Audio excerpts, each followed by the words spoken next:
Hello and welcome to the Data.is YouTube channel. Today we want to talk about the where statement again, because there are still some things we need to cover. For example, the like statement, we need to check is a value really null, or we need to put certain conditions together with an and or an or. So let's go in. Okay, so let's continue with the where statement. So we will start with the like statement, as I said, or with the like functionality, better to say. So I will copy the first statement and let's look into it. So we have our select star, so we want to have all the columns from the table. We are taking the bike share station info, and from here we just want to have certain stations. We also order by name, not important for now, we already had the order by statement. Where name like Fillmore ST or street, but here just ST. What does that mean? So we just want to filter certain bike share stations with the like statement, and just if they contains the Fillmore street or Fillmore ST. So let's run that, and then you will see quite quickly what it is about. So we see now, okay, so we have here the Fillmore street, we have the Fillmore street, and so on and so on. We have here the Fillmore street. So there are 4 stations with that condition. Why do I need these percentage signs here at the beginning and at the end? When I just do something like that, let's see what happens. So now I have just one row. Why? Because this percentage sign means, so it's basically like it contains. So it takes the Fillmore street and it needs to start, because we do not have a percentage sign here. It needs to start with Fillmore street or Fillmore ST, but it can end with whatever else. So there after ST, there can come any kind of string, whatever. Not important. It just needs to start with Fillmore ST. So we can also do the other way around. We can also do something like that. And now it needs to end with the Fillmore street, but it can start with anything else. If you just do something like that, then you will get no data, because then it just says, okay, it's basically like you do this one. So this and this is exactly the same. So it just checks, okay, it need to be exactly Fillmore ST. So the strength of the like statement is the percentage sign, because with that you can do it like it contains. We will also cover in some seconds another contain statement, which works exactly like the like, just with another format. But with the percentage sign, the like is quite powerful. As you see, something like that you could do. Then the next one is or let's maybe quickly do where name not like Fillmore street. So also quite easy. You understand quite quickly what it is. So now we just have all the stations which have not a name like Fillmore ST somewhere in the name. And that's it. Just important that you put the not in the correct position. So not there. It needs to be in front of the like. But that's it. And you also need to add any kind of other sign for not. You need to add the string not. Yeah, so then, as I said, we have the region ID is null thing. So what does that mean? So now we see all the bike share stations which have a region ID of null. So there are 9 stations, all the data. So we have a select star. So we're showing again all the columns, but the region ID is null. What you cannot do is doing something like that. So then it says, hey, that does not work. Here, operands of equals cannot be literal null. So that's it. So if you need to check something on is null, you always need to do like that. For the other way around, so for the is not null, you just need to add here is not null, and that's now where you just see region IDs where any kind of integer is attached. So here you have then all the values. And now you can put certain conditions together. What does that mean? So you can say, okay, where region ID is not null, I would say let's take is null, for example, so that we just have these 9 stations we had before. So where the region ID is null. Now we can say, yeah, but I have a certain other conditions I want to add. And now you have 2 possibilities, which are quite important for which of them you're choosing.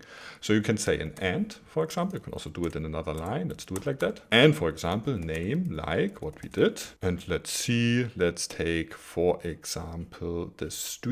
Let's see what happens. So now we have just 7 rows anymore. Why? It checks both conditions. It checks at first, okay, the region ID need to be null, which means we just had these 9 rows before. And now there comes the second condition, and the station name, the name, need to contain ST somewhere. This is just the case for these 7 remaining stations. For sure, you can also do not an and, you can also say an or, which means, okay, it checks even the region ID is null or the name need to contains the ST inside. So now we are on 384 stations, so even on most of the stations we are. So then let's switch to our order data. So I will copy and paste the first one. So we show, again, just a small amount amount of columns, so just the order number, order created, custom ID, the SKU of the product last name, and the order rank. From our order item table, where product last name like hoodie. So nearly as we had before, and we also order it by order created. So now we just see orders or order items where the product name contains hoodie. So where the product is a hoodie. But here that we see, but for sure we could have different kind of hoodies. But if the name contains something with hoodie, we would see it here.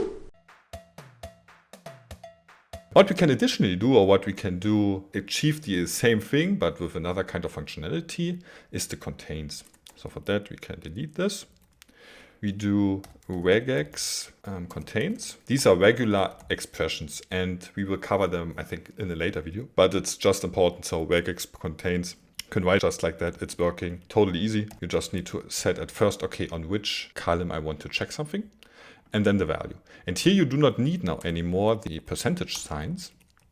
So you can do it like that. Wait, so. Yes, and then let's run it. And now you should see again, okay, just order items where the product last name is something with hoodie. If you would now do something like that, for example, accidentally, or you would like to check it, it's not working, because now the percentage sign does not have the special functionality behind. Now it's really searching in the string for a sign or a string which contains percentage sign hoodie, which makes no sense. So just adding the string you need or you want to check for. What you can additionally do is setting equals to 2. It's exactly the same, but if you do not add anything, the default value is 2 here. But you can for sure also say, okay, equals to false. So now we have here just products inside where the product last name does not contain any hoodie information. And then for sure you can also put certain conditions together to achieve a better or a more detailed result. You can say, for example, and order rank equals 1. So which means, okay, we are checking, does the product last name does not contain somewhere hoodie, important, and the order rank need to be 1. So now we have a lot of them and all of them are containing the 1. So you can mess up here, or you can mix certain conditions together. So you can check for one of them equals to false. You can check here equals to 1. You can say here as well not equal to 1, basically. So it's everything else except of 1. Then it's also showing here. Now here we have order rank 2, whatever. Another sign for that is this one. Some people are using that one. I'm usually using more the first approach, but that is, so it's both the same. It's just a semantic thing. And it's maybe quickly add a third one. So for example, and product SKU like, let's do the like again. And what do I see here? For example, FA something, or let's say it should start with FA. That also works. Now you need to be a little bit careful, because what you can do is, if you now put here an or, that's quite hard to understand it. I would not mix up and ors in that way. That is something you need to be really careful with. So let's add a third condition. So a third condition could be, for example, because I see here FA something. So let's say product SKU like, let's use the like again, percentage FA. Let's say it should start with FA. So let's run this. And now maybe I even didn't check it, but now we maybe again shrink the size of our result in terms of adding a third conditions. Where you need to be careful now is when you're adding here an and an or somewhere. So there you need to be really careful. What I would more prefer on that way is to put here some brackets. So say and product SKU like FA, or product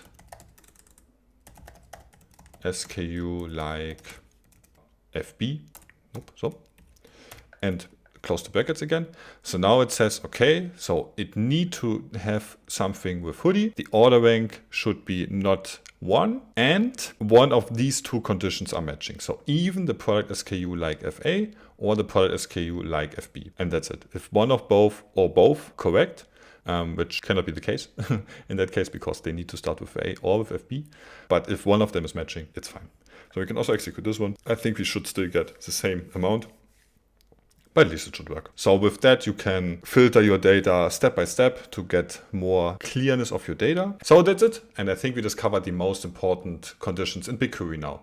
But you will see all these conditions we cannot just use in the where statement. We can also use them in the select statement, for example. But this we will cover in another video. You need to check out Medium now with all the blog posts we published so far. We have LinkedIn with a lot of tech news, but also Datadice company news. And subscribe to our YouTube channel to not miss any of our new videos. So see you in the next video.